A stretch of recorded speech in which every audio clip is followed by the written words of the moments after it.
Siz kim bilan munosabatda bo'lishingizdan qat'iy nazar unutmang, uni ham o'ziga yarasha his-tuyg'usi, fe'l-atvori, kayfiyati bor. Qabul qiling. Bu haqda unutdingizmi? Kimga qiyin? Albatta sizga. Chunki insonlar turli toifa fikr va tushunchalarga ega. Qabul qila olmayapsizmi? Asabiylashasizda. Nimaga bu bunaqa ahmoq deysiz yoki jirraki deysiz, hayotimda shu inson bo'lmasa-yu deb o'zingizni stressga olib borib qo'yasiz. Bu holatda yana bir bor aytaman, faqatgina sizga qiyin. Chunki siz qabul qila olmayapsiz. Siz asabiylashsangiz u nima qiladi? O'zgarib qoladimi? Albatta yo'q. O'zga bir insonni o'zgarishini kutib yashashni o'zi nodonlik.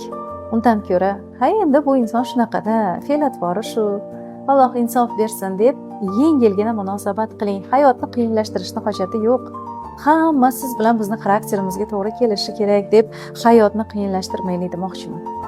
O'zga insonlarni ham sizga yoqishga majburlamang. Farqi yo'q kim bo'lishidan qat'iy nazar. Uni o'zgartirishga, o'zingizni didingizga moslashtirishga yoki bo'lmasam idealingizga yaqinlashtirishga harakat qilmang. Insonlarni qanchalar boricha qabul qila olsangiz, shuncha o'zingizga oson bo'ladi.